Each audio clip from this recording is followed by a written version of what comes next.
Welcome, Aparna. Thank you for being here. Thank you, Sangheetha. I'm really happy to be here. I was actually looking forward to this.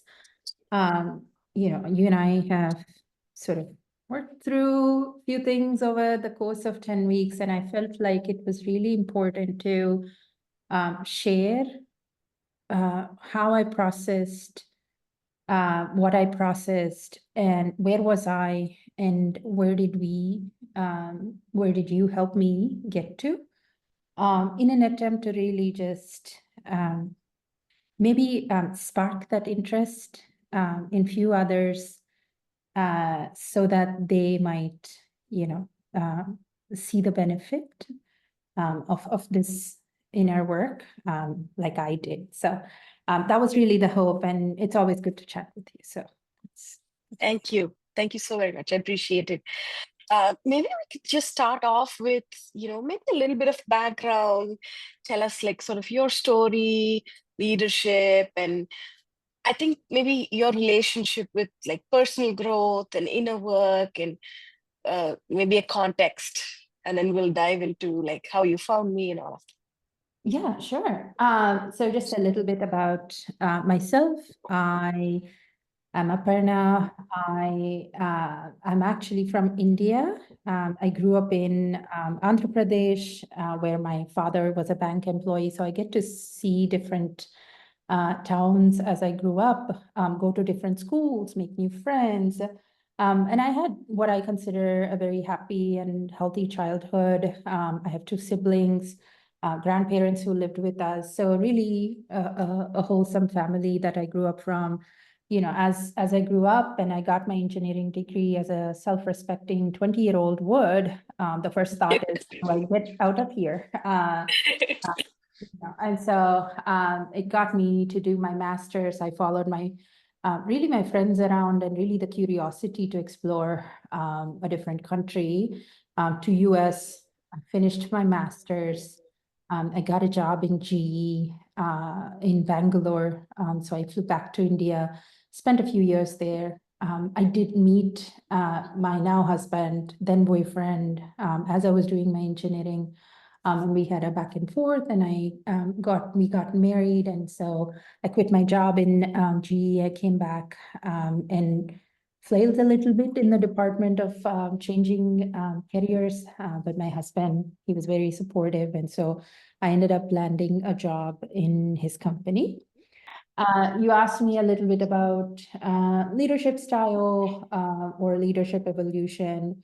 That I never paid extra attention to. It was really doing what I felt was right in the bounds that I felt are correct. Integrity was always very important. I trace it back to how my grandfather would approach anything, any answers for him. He always used to say this phrase called Yad Akarya Makarya Mevatat, which is don't do, if something's wrong, it's never to be done kind of thing. And somehow that was like deeply embedded. So when I think of leadership style, etc., it's really just what can I do which feels right, and how do I make sure it's sticking to the principles that I believe in was really how I approached it. And then I changed careers after about 10 years in a particular industry, found a new job, which is really my current job. So that's my leadership style. And I think the third question you asked was really around inner work and self-reflection. Self-reflection in the form of understanding why am I feeling the way I am feeling was always important to me. Somewhere along the way, life happened and it felt like I didn't even have time for it. And when I did, usually the answers came in the form of, why don't you journal your feelings? And those never stuck. Why don't you meditate? Observe your feelings. That never stuck because it just sort of comes and goes. It's almost like popping a headache pill. When you get a headache is what it became. as opposed to really, truly observing. So life happens and the time happened. I think the worst of it hit me during COVID. By this time in my timeline of life, I have 3 kids. My twins were almost 2 years old, and my oldest was 6 when COVID hit, and we were all in a lockdown. And over the course of a year and a half, again, my now family, my husband, the kids, they're all very hale and healthy through this. We have a roof on our head, food on our table. We're lucky to still have jobs that we are able to get to because remote work is fine, but something was just not sitting right. I woke up one day just feeling so low, so depressed that it felt like something was being sucked out of me, if that's the only explanation I can tell. And I was just nonstop just crying. It was hard to even wake up. It took an hour to roll out of bed. I think that time I realized that none of this journaling, observing was helping me anymore, and that I needed to seek help. And so that was sort of my first official seeking help from therapy. I did find someone online. I did make sure to choose someone that could understand the cultural upbringing that I had. And so we worked for a few weeks, and she helped me unlock a few things, especially as it relates to my identity, how work was so deeply embedded with my identity that, it got to a toss. Things where my family, my uncles and aunts were getting impacted by COVID, and I was here. I was, sort of not even able to process the grief as I should. And always there's probably an underlying stress of what happens to your parents if your uncles and aunts are going through this. So it was just a lot, and just to sort of work on it and understand how can I manage it, not necessarily eliminate that, was sort of my first foray into inner work. That's beautiful, actually. Thank you for sharing that piece. I think, like you said, for a lot of us, the starting point tends to be, I don't know, maybe books, podcasts. I'll try and sort of self-help it, right? It might be like a starting point. But I think one thing you described so beautifully is this piece about waking up and feeling like, okay, I really need help, and then seeking, right? And that's, a pattern. I wonder if there is that level of, hey, I need help, so I'm going to go get it, right? Like sort of there's a growth mindset, right? And I think the other piece is some kind of a depth, would you say, right? And I'm going to say the word spiritual, but not in a religious or politicized sort of way, right? I'm meaning it in a more deep kind of way, right? A certain longing or a certain seeking. When you touched on this so beautifully about losing loved ones when you're away, and it's almost like many of us struggle with not being able to get closure because we weren't there, we couldn't fly home. And then by the time you get home, it's sort of like, what's really going on here? And so we struggle with that. Then you mentioned it beautifully about the worry about aging parents, and all of that, aspects, I suppose. You did mention about therapy and finding somebody with, a certain level of cultural competence, and, therapy is insurance covered, I guess, Yeah. right? Yeah. And, it did shift things. It started putting things in place. Yeah. Yes. Yeah. Yes.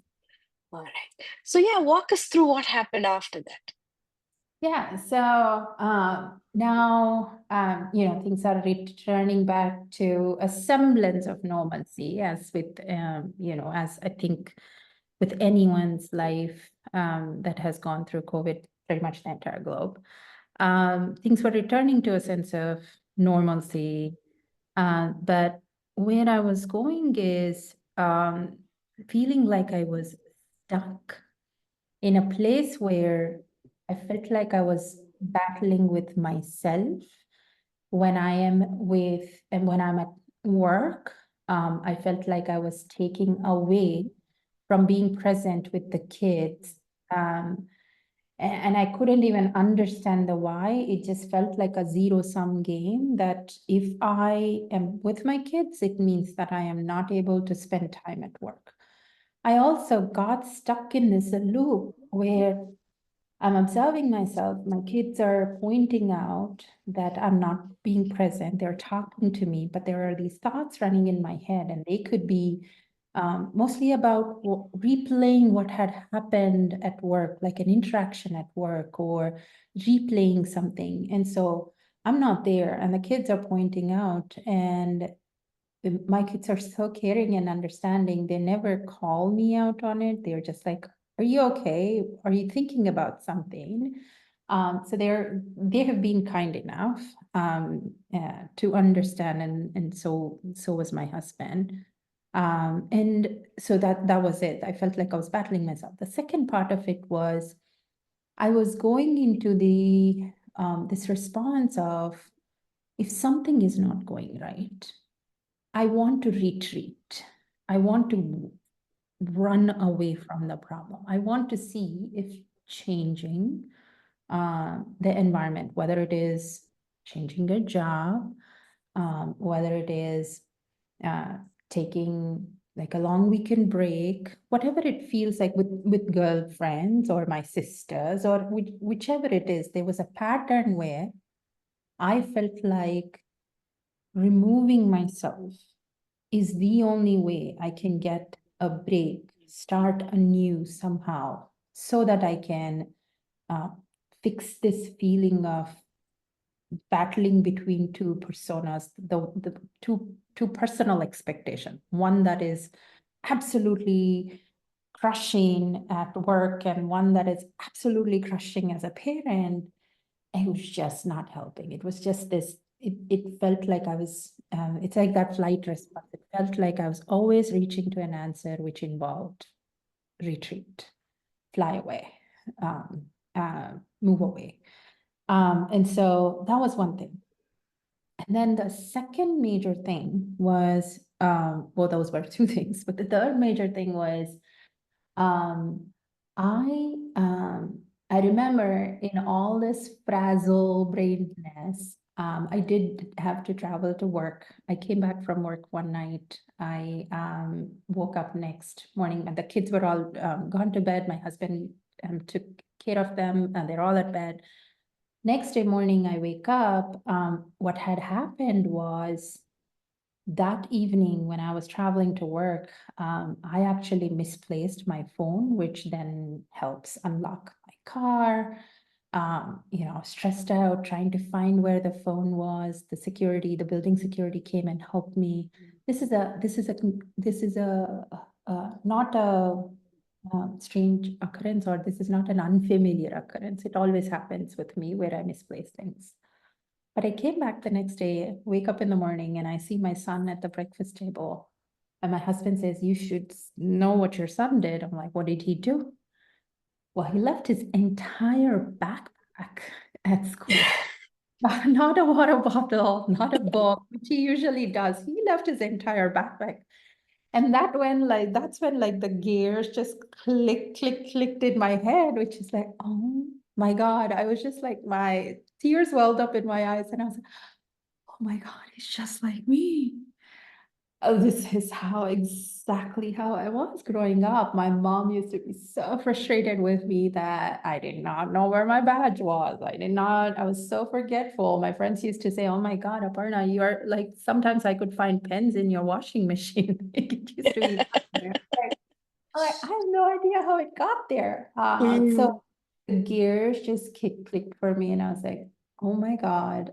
And with the whole, I think with the whole, through the whole COVID, there was just so much awareness and so much content out there about ADD and ADHD that it just, everything just clicked. And I'm like, oh my God, I have to seek help so that I support my son, so that he does not have to go through what I'm going through.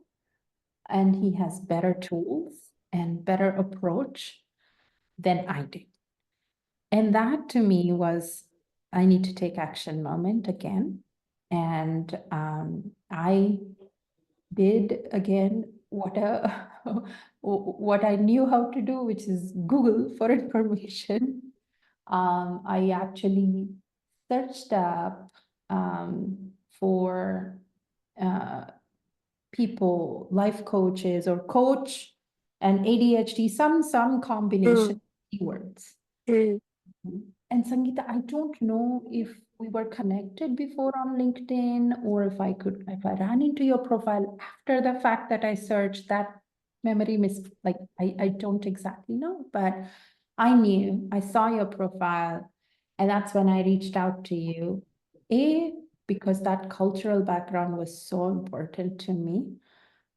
B, because, I saw that you do work with ADD. Now, that's how I found you. I can go on what made me decide to then, Yes, please go ahead. Yes. So I think we talked a little bit in December timeframe, where January timeframe of this year, like early on this year, talked a little bit, and I said, I have a major trip coming up. I wanted to do thread ceremony for my son, and I wanted to take care of it before we engage. But once we made a connection, you sent a couple of blog posts which really were about what I just spoke about a few minutes ago, where is journaling? Journaling is not helping. There is a flight fight response. You're either doing, like, the one that resonated with me the most was really a few slides about the nervous system and how you equate it to an automobile being driven, and you feel like you either have to pull these emergency brakes to stop yourself, or you have to go. There is no regulation per se, flow per se, and that resonated with me so much. So there was like these couple of things every week that you would send this newsletter. I'm like, oh my God, that's me. Oh my God, that's me. Oh my. So for me, it felt like you had a window into what I was going through. And that's what made me say, there's no other path but to move forward with this. So that's when, once I came back, I reached out back to you because I just wanted to learn more about the program. And it wasn't even let me learn about the program. It was with the intention of, I'm ready to do whatever this is. I don't even have to know. I'm just willing, open, and ready. That's how I felt when I reached out to you. Yeah. Thank you for sharing that. I think the cultural specificity and the neurodivergence, I think a lot of us, pandemic was eye-opening. And there are so many sort of linked aspects to that. So so I mean, in terms of the decision-making process and sort of looking into it, so what I'm hearing is it wasn't really that there was anything else to compare it to. This was like, this is what I want and I'm gonna sign up. Yes. Yeah. Yes. Yeah. Talk to me about the cost. This is something, because this is not insurance covered, sort of free CBT therapy. So like, talk to me about how that decision played out. A couple of rationalization, right? We always rationalize. Once you make a decision, there's really no right or wrong beyond that point. Mm. You find ways to rationalize. There were three factors for me. One is, like I said, I felt like I am burned out to a point where I needed to take a break. I needed to take a really long break away from work in order to reset, is how I felt like. And that is loss of income. That is loss of a six-figure salary. Two, and to me, it's like the cost of this course is nothing compared to that six-figure salary. If I need to go on and I know I want to go on, I just don't know how anymore, then it just didn't, it seemed like the ROI is staring at you right in your face. That's what. The second is, I'm not a material girl, not at all.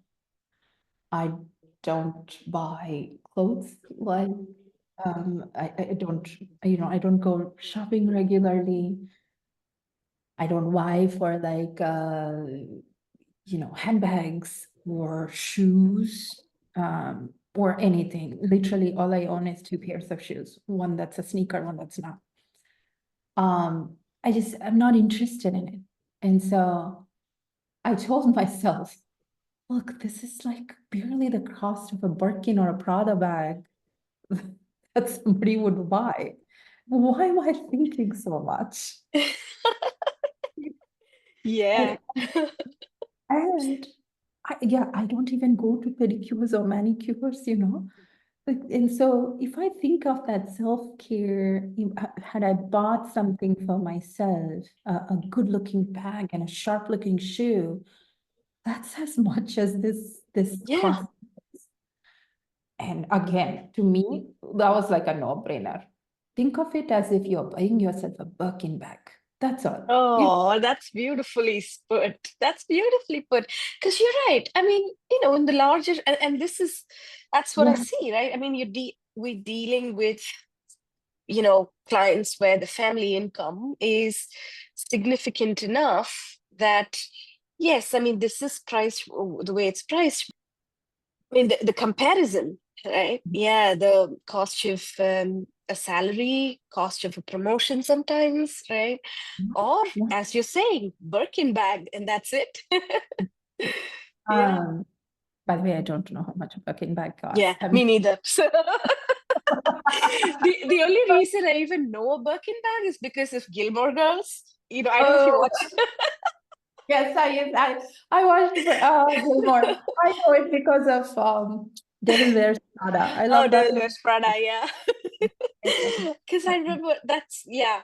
I was like, what's a Birkin bag? And she asks, well, what's a Birkin bag? Yeah, I Um, have no idea how much it costs, but It's a cost, but I hope that answers your question about the cost. yeah. Shared the structure. It was a no-brainer. I did have to sleep one night over it, but I almost, as we were talking about it, I already made this mental map that I just shared with you.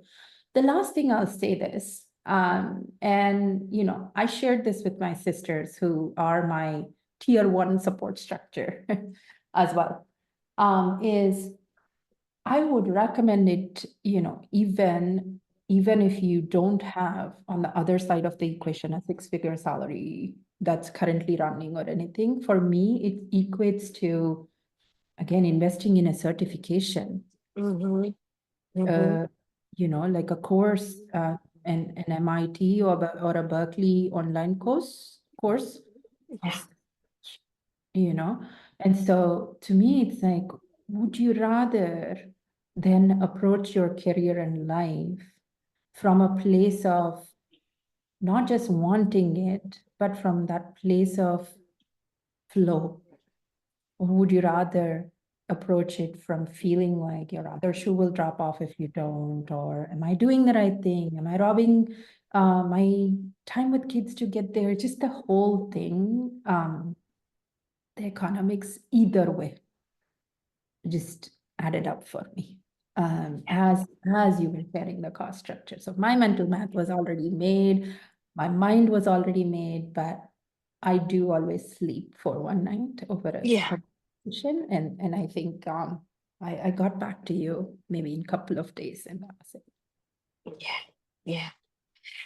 Yeah. And then yeah, talk me about the program itself, the scheduling and Yeah. yeah. The program itself, obviously scheduling with you, it was a piece of cake. You were approachable. Like I knew how to get to you, not only in LinkedIn, you had share your contact, everything.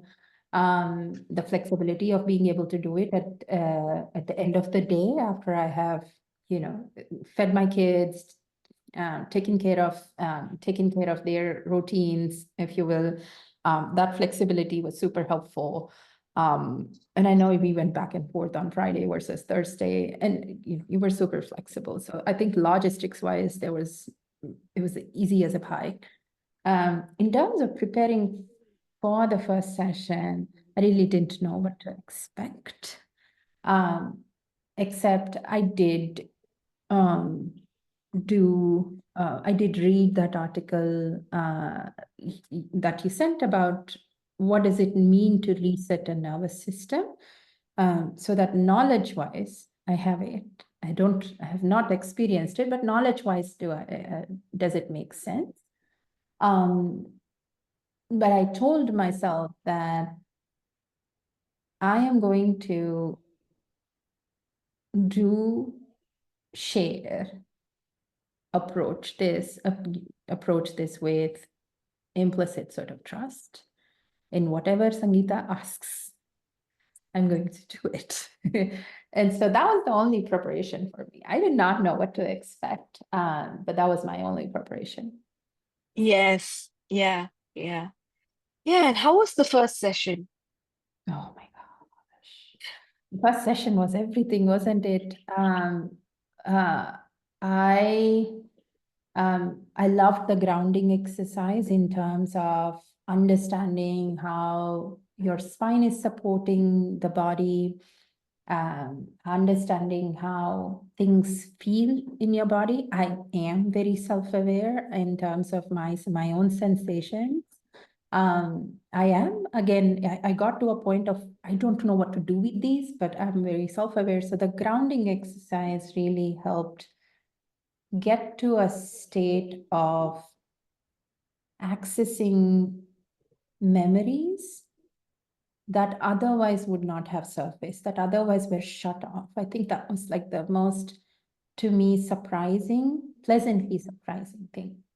And the first opening question you had asked after we had gone through our grounding exercise was, describe what a safe space, I don't remember the exact verbatims, but what is something tender look like, sound like, feel like? And I remember sharing jasmine as Yes.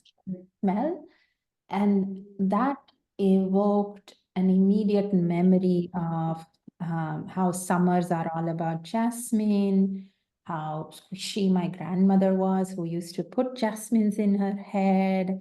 And it's all these like beautiful memories that you otherwise don't come to your forefront, which are a really stoic reminder of there were actually really good moments from the childhood growing up, and some treasurable, is that a word? Memories. And that to me was very heartwarming. It felt very fuzzy and warm.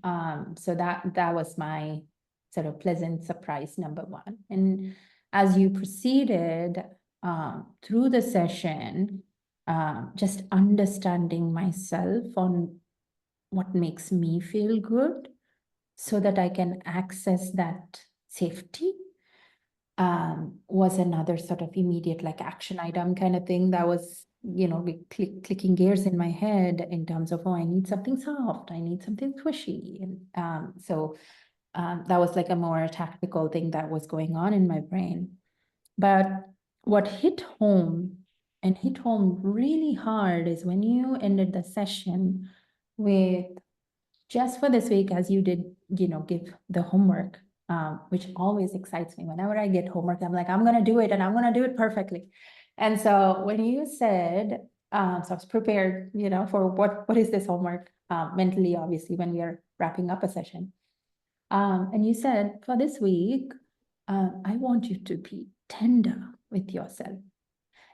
And I remember breaking down like I have not done in a while because I had no idea what that meant anymore.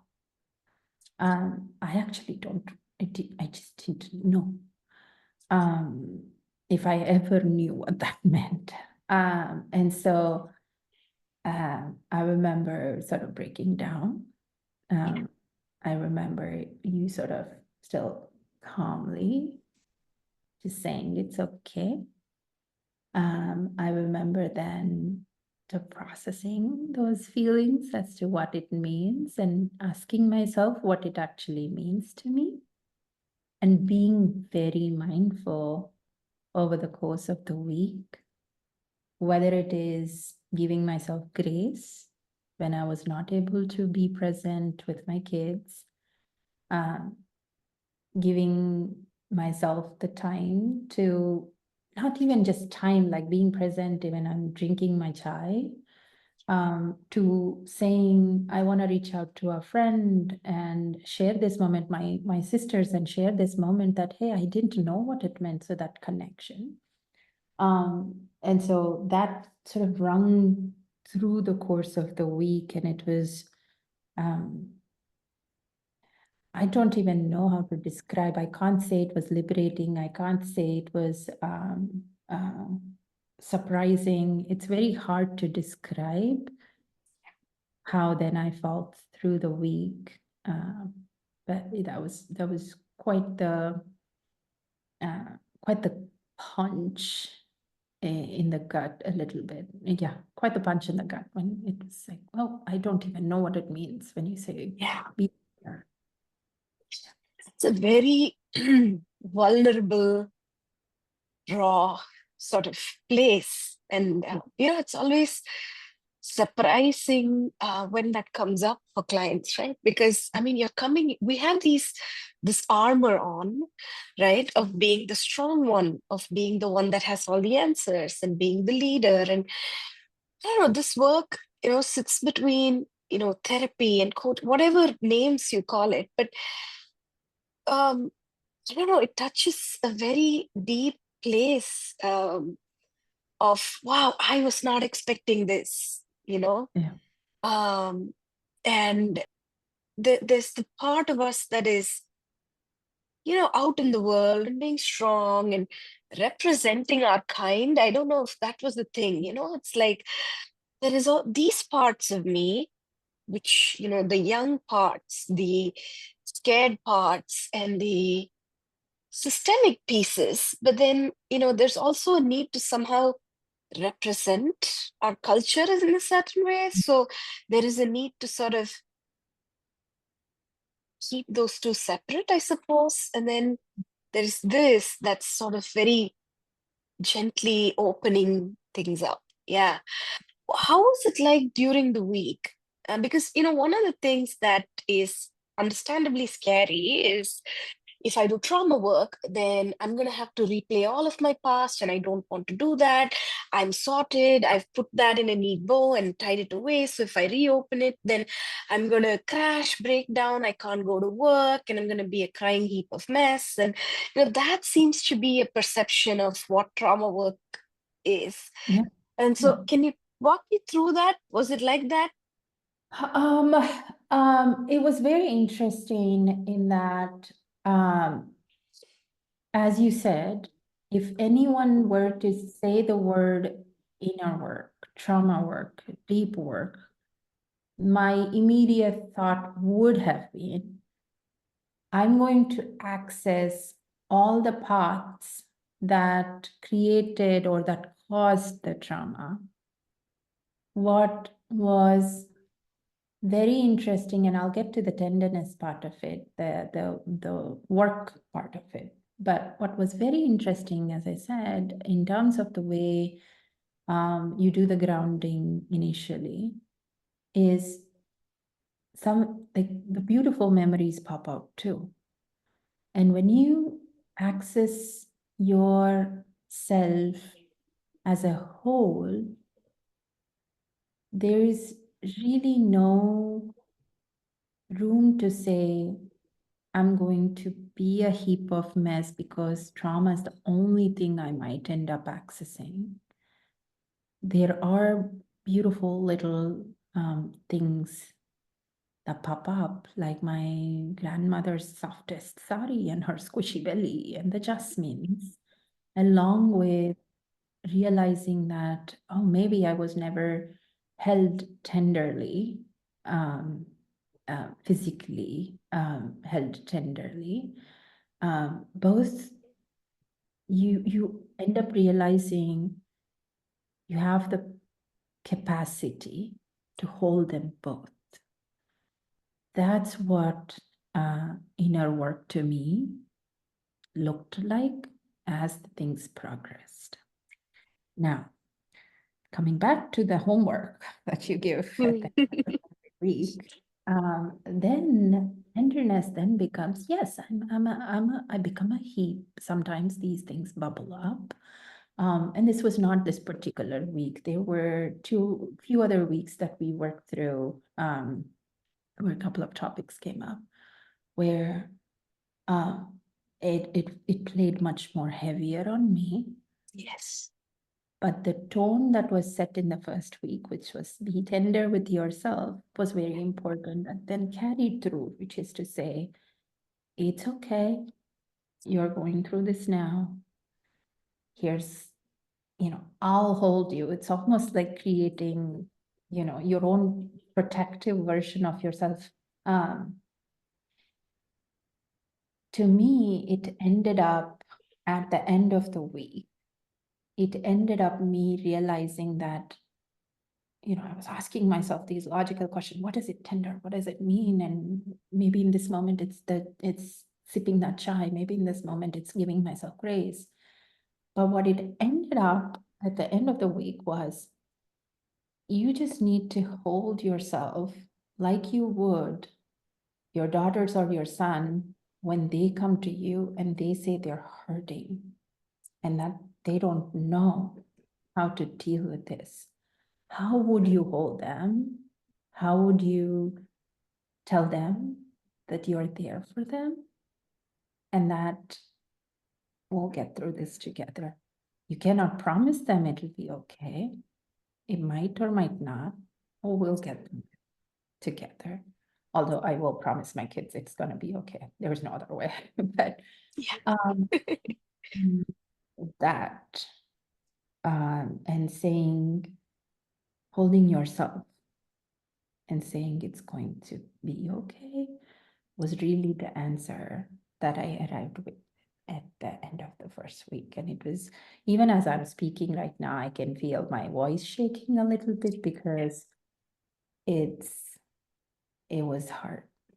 Yes, it's that something very primal, early, and deep, right? It's sort of and and that's one of the things about the work is that we don't know what's going to come up first, and then we're just being with the body, and we're just feeling into support, and we're just feel, and then the body has its way of connecting the dots and bringing up what needs to come up first. Yeah, yeah. So tell me what happened afterwards through the sessions. Yeah. So a couple of 2 to 3 things that we talked about was, my personal relationship with my husband. Yeah. How did it change and morph over the course of getting married and staying married and having the kids? And are we operating as a unit? Was there a time where we did operate as a unit? Was there a time where, we had shared this feeling of trust and unquestioned trust and love? And the answer was yes. And is it there now? And the answer was no. And so understanding that, just the realize, or not even realizing, articulating that was another deep sort of impact. And it's not coming from a place of blaming, or is it not coming from a place of guilt in terms of my role there? It was really just articulating the state in which things are. That was a very poignant takeaway. That 1 week was, again, going through the work and then realizing the moment where that exact moment, and somehow these are one of those surprising things, right? When you do the work, you don't know which memory gets accessed and why, as I look back. But this particular memory, this particular incident, and I'll not go into the details of the incident, but that particular incident came up, and it where, you know, things shifted to feeling of somehow betrayal of that trust, that of feeling like I always had a safety net to fall back on was questioned, or came into question, or came into question. So that to me was a important sort of moment. And I think I liked how you approached it as we were walking and talking through this, that you have a choice to share it, talk through this, make that bit of connection, and actually talk through this, or you have a choice to hold it. But, you know, you sort of mentioned, I encourage you to share it. I did not muster up the courage to actually share all the details, but as my husband and I were taking a walk, I did say, hey, something did come up, and maybe when I'm comfortable, I will share. And he's kind enough to sort of give the space and not prod. But that to me was a very important moment. Now here's the interesting thing is, it didn't take further work per se to find the connection back again. It just Yes. magically something got untangled. And that to me was just like, it was mind-blowing that all you ended that week's homework with was make a bid to connection. That's all.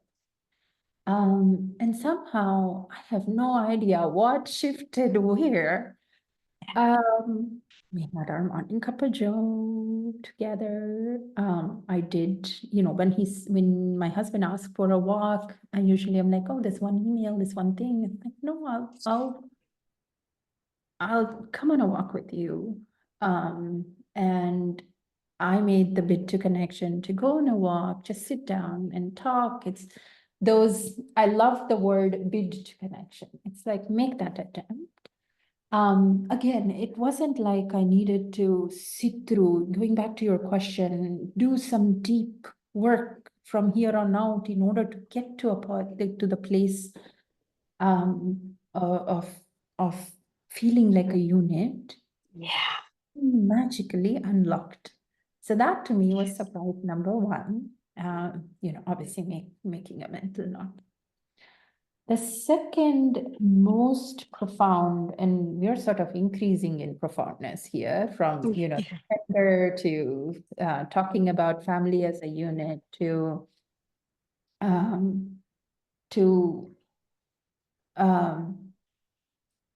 I went on a trip, and this was to do a workshop in Boston. And I felt for the first time after a very long time that time, the sense of time, otherwise I will always feel rushed. I always feel like if I need to do something the anxiety and the anticipation makes me feel like the time is either moving super fast that I need to rush, or moving so slow that I need to, do something.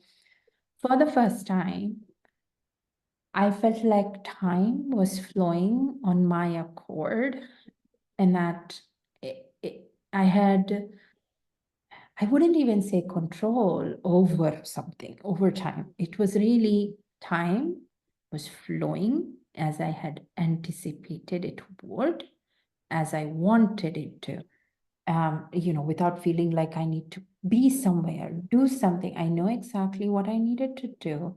And I think I shared this incident with you where I needed to go to this place, and someone at the concierge said, "Oh, it's a lovely weather. You should take the metro. It'll take you faster than an Uber." My past self would have completely entertained that idea and said, "Oh, this nice person said it. I should totally go for it." I took a breath and a pause, and I'm like, no, I had plans of taking an Uber and I'm getting there a little early so that I'm mentally prepared. So no, I'm not gonna cut into that. And I felt a sense of me in these little moments being reclaimed. If you were to again ask me, this is like a surprising thing because you don't even realize that something is changing in you owing to the sessions that you're going through. These moments keep showing up, and this was another one. And I remember in that trip, I was taking some time to walk after the event was done. I was taking some time to walk around in Boston. I remember sitting down, obviously it's fall colors, looking up at the tree and enjoying the moment right there and thinking, oh my God, this whole thing was possible because of Sangheetha, like the work that she's been doing, that she's been helping me. I need to remember to thank her too. So all of this is to say, I felt like I was more mindful and present without even having to tell myself 10 times that, oh, today I will wake up and be mindful. It just happened. Yes. And the last thing, I think, which was the hardest thing, and I think this was almost like our last session of the 6 weeks. Yeah. We touched a little bit on, hey, there, is there any other topic? And the topic that I shared was the sense of how I show up when there is authority, when there is a position of authority or a person of authority. And I'll type 2 or 3 topics that I already called up. One, once you do the body, the grounding work, you never know what memory is going to come up. I initially thought the power of authority was a male figure, a father, and maybe it's, my brain's going in 10 different, oh, totally makes sense. It's because of the patriarchy that I grew up in. But then out comes, how my mother has parented me and how each day I couldn't really tell what mood she might be in, when her anger would be triggered, etc. And the more we did it, we got through that session, the more crushing it was just to tease out into not undermine my own self, that through feelings like or through thoughts like, well, this is what parenting looked like for 1 billion people in India, or this is what parenting looked like possibly for few more billion people across the globe based on their upbringing. So not undermining there, or 2, telling myself that, look, my parents, my mother had it hard, my father had it hard being the youngest, so on, like just giving those rationalizations again. to a point where I would undermine these feelings otherwise. Instead, letting that flow, letting the body sort of share these memories back and react to them the way the body is, letting it do it, was probably, one of the most deepest thing it touched, because it went way back in terms of Aparna's timeline.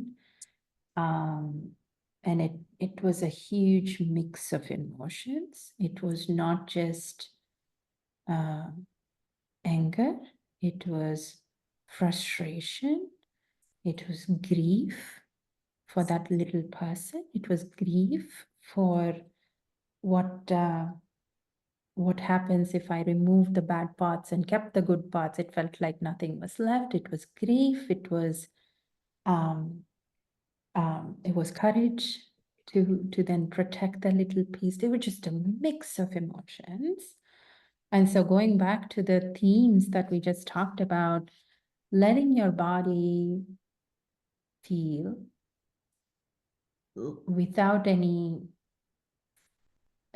further holding yourself back or without any further agenda. It's just let it feel through the session was very profound, because what followed that few weeks from then, again, I was like bawling through that particular night. That particular week was very, very crushing.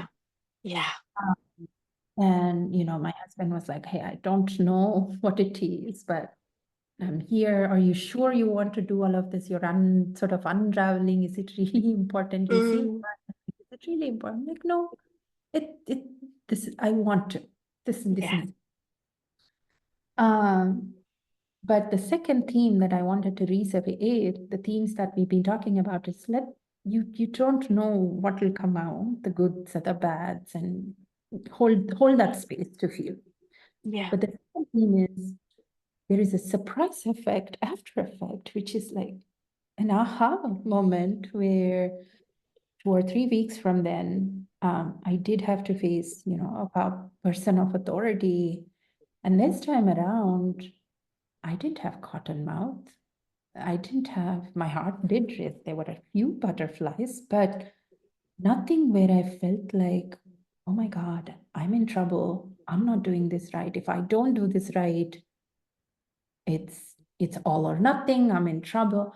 None of those feelings. It was just, it's a moment. You do the best that you can. And that is it. And that was like magic. Oh, that was like pure magic because again, there's nothing additional. It's not like you're picking up a journal or doing something. Just by allowing your body to access these memories and allowing yourself to then parse them, feel them, itself created that impact. It was nothing short of magic for me. Yeah. Beautiful. Beautiful. Yeah. So that was week 6. Week 6, yes. Yes. And I just want to point out this particular piece. I'll just add a little bit to the patriarchy. This is what I mean by, when we go out into the world and we're leaders and we're trying to protect, I don't know, our parents, our family, our culture, and, sort of almost holding those aspects with,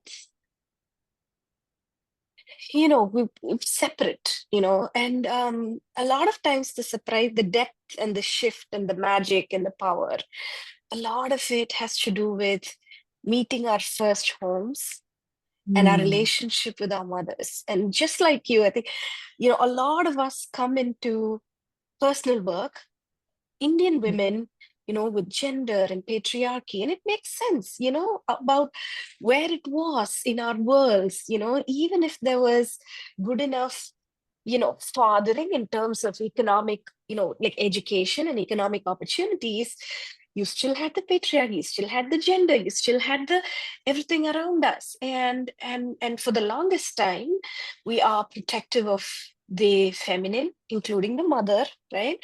As a victim. And we a lot of daughters, I think, we dedicate our lives to protecting and rescuing. And the extraordinary thing about doing the work is the meeting the our relationship with our first homes. I think it's a very tender and a very deep sort of place. And it there's a lead up to that too, right? It's not like the first, enough scaffolding of the nervous system, enough capacity in the nervous system is what then sort of unlocks some of that more deeper work. And just this beauty of this authority, the power wounds, and when we do that, how it shifts our relationship with power and authority, right?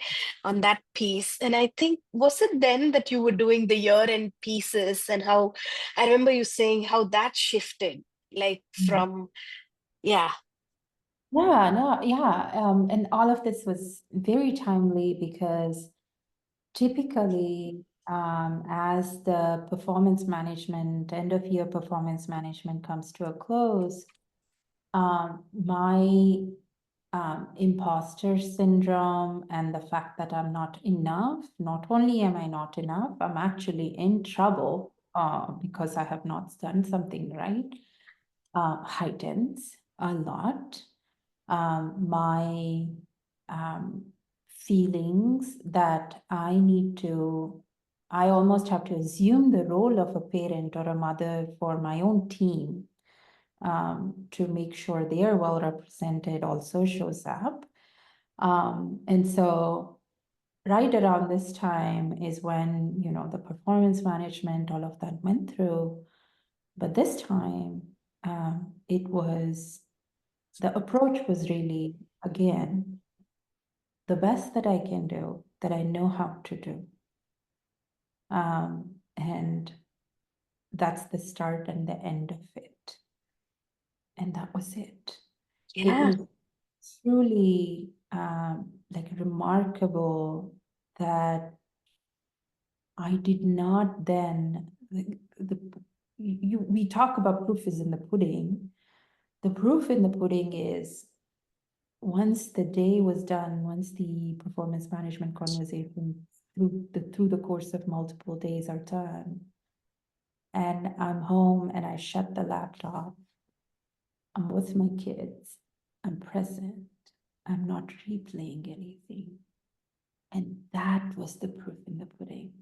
I didn't feel like I needed to take away from my kids, or neither did I feel like I was taking away from work. I did what needed to be done, and that was it. And so, speaking of those, then the unlock moments and the magical moments that happen with this work, it's naturally extending to me feeling like I'm here, I'm with you, and whether it's at work or here. So, Yeah. and just an extension of, feel the power, authority figure and the power Yeah. that, again, this is what I have done. And I'm not waiting anything to be meted out to me, Yeah. this is what. Yeah. And I remember, I think there was a conversation around like meetings and, people taking turns to talk, and this thing about when's my turn, and that shifting. Yes. Yeah, the anticipatory cotton mouth that like, oh my God, I need to be prepped for when it is ready.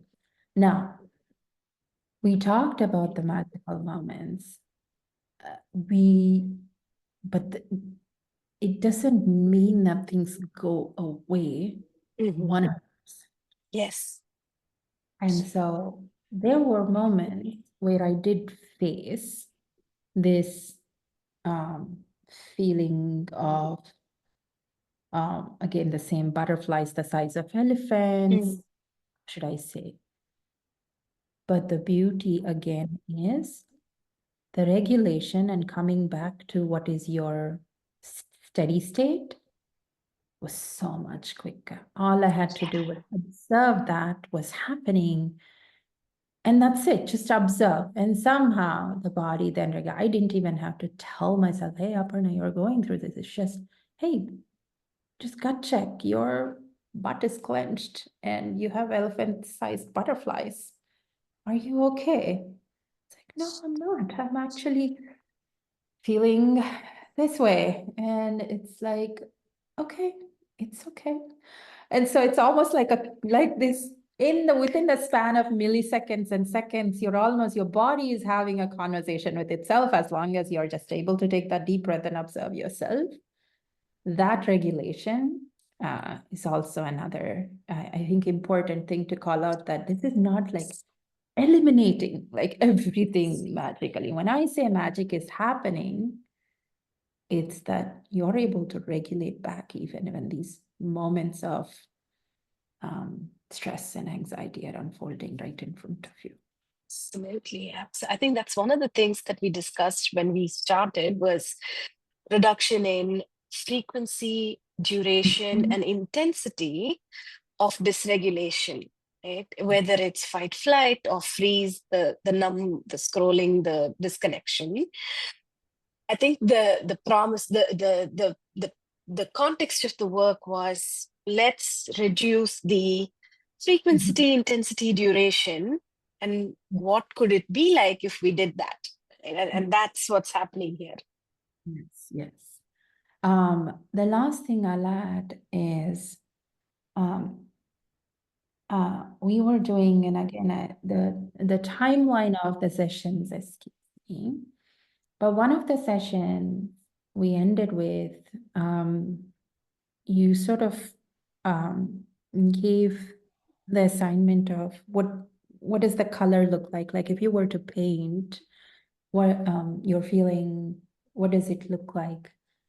And for me, it was very rewarding to reconnect with hope, the feeling of hope and feeling hopeful, because when I started this, I was numb.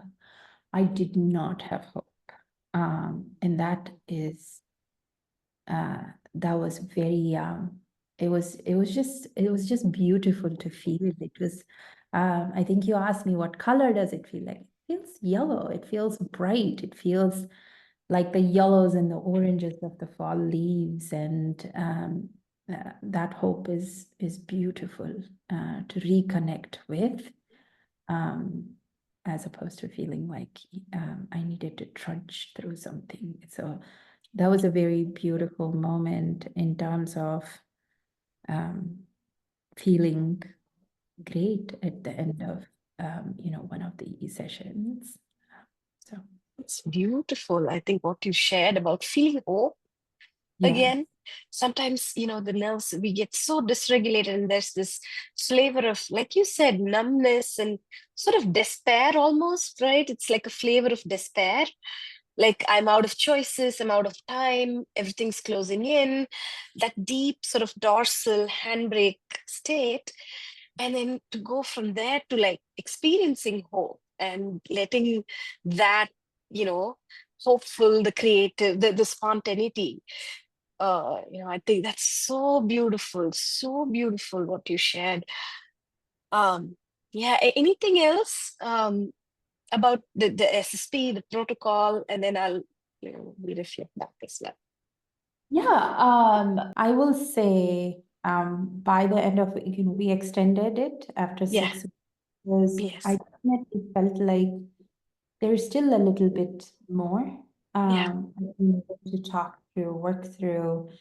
Um, and one question I had going in from that 6 week to that little extension is, how will I go on?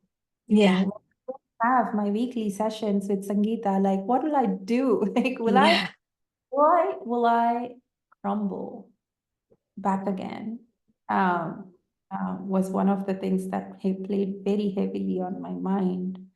And I will say, given the nature, and I'll attribute it to the nature of the work itself, I, I left with that hope. I closed with hope, and Yeah. I closed with the feeling that it's going to be okay. You Yes. got this now. Like, it's your system, your body, your mind, you have this. You got this.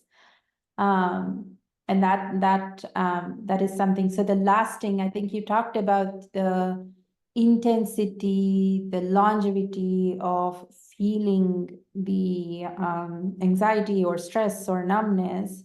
But I think it's also important to call out the longevity and the intensity of that same sort of steady state, Yeah. hopeful feeling. It's Yes. not even that clawing positivity. This is Yeah. really just that steady state flow, is how I put it. Oh, that's so beautiful. And that's the premise, right? Like ventral begets ventral. So safety begets safety, and neurons that wire together fire together. And then you have a critical mass of safety and connection and capacity that can, weather more things and be in steady state. And so I think that's the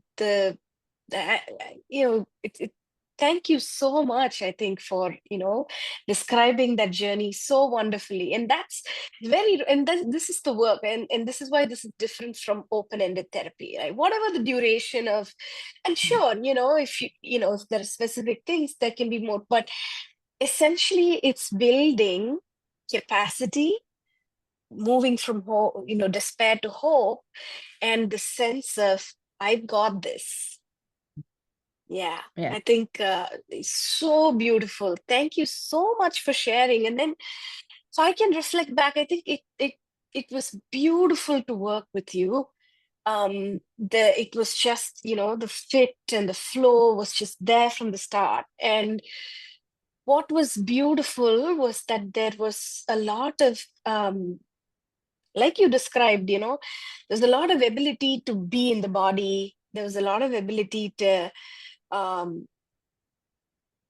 reflect, and you were already along that journey of seeking and questioning, and that flavor of, I feel like, and again I'm calling it, maybe there's a different word for it, but this belief of seeking something or acknowledging something bigger than ourselves, I think that helps. That's beautiful, and that was the flow through the whole session, right? In whatever, I don't know if spirituality is the right term for it, but there is a certain seeking, right? Mhm. And there's already a certain, relationship with um what you so beautifully described as, the material, the external, the rewards and the bags and the badges, and that it's very easy, this, right? Like, as model minorities, just getting caught up in all those external and it's not that it's a one or the other, right? Or that it's somehow morally something to seek it. It's not that, but I think in parallel there is also that something deep, that inner sort of longing and that seeking, which was so beautifully, and that is a huge resource that we were able to draw on, session on session. So I absolutely loved it. It's been an honor to support you and the system, and it's just it's inspiring, to work and to see all of these shifts. So thank you so much, and for the generosity of taking the time to talk to me about this. Really, truly appreciate it. Oh, thank you for those kind words. And I'll say, as I am sharing this with my friends, this has been an absolutely um, life-changing moments for me, these 10 weeks that you've helped me go through. You're creating something special. My first interaction with you as we were talking about the program, you always on paper something looks good, but my first interaction with you, as you were explaining the program, whether it's the cost structure or how it works, I just knew I wanted in. You're doing beautiful work, and I really am thankful for our interactions, for you, the way you approach it. And you're so grounded as a person. So thanks for making it that much easier to get to where I only knew I needed to be, but feeling it was just so much rewarding. So my many thanks. So it's been a You're pleasure. very welcome. You're very welcome. Thank you.